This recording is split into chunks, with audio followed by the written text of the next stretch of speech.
Movie notes on Elvis 2022 film, 23 March 2025 viewing. I am Tanis Coralee Leonhardi, she, her, hers of Seattle.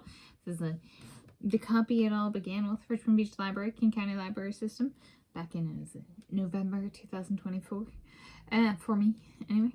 And so, I've been doing this a lot recently. I'm Tanis Coralee Leonhardi, she, her, hers of Seattle. Second introduction. So my description for this viewing, I decided to, since I've done movie notes on this before, reframe it a little bit about faith, since my project for the month approximately is faith.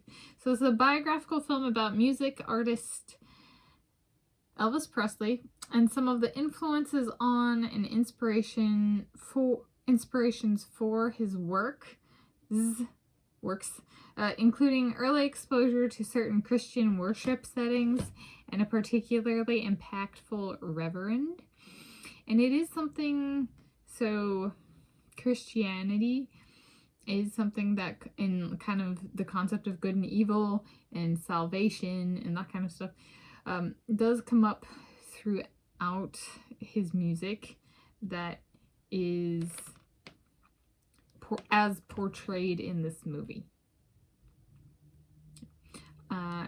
So it is a recurring thing, and especially like kind of the flashbacks or invoking of the Reverend kind of throughout his career per this movie is something that's done.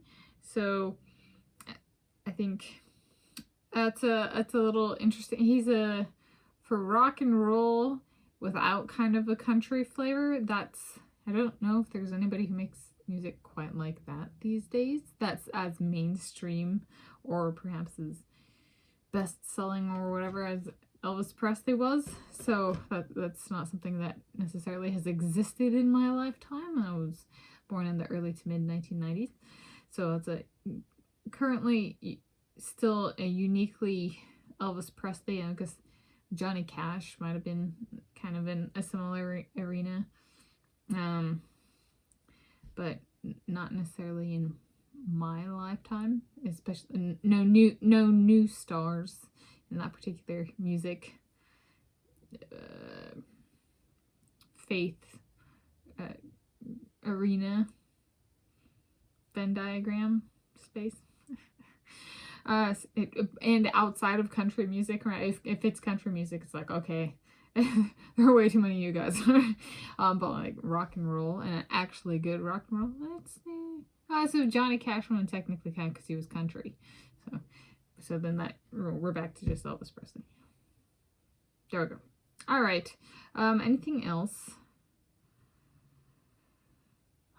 in the faith category? So his parents were, as portrayed in this movie, good, like, followers kind of thing. So it was a family thing, not just a him thing. And it's interesting for him to stay professionally kind of centered around that, and sometimes the putting of faith into the music and the generation of music itself. I think it's so different from a lot of big name artists these days. Not all, but many, in terms of they're all after the number of views or number of records or number of likes or whatever it is. And this is like very much about like just putting faith in it and heart in it. So kind of the music generation is a bit of a different internal sources opposed to external validation motivation. So there we go. As my movie notes on Elvis 2022 film, 23 March 2025 viewing.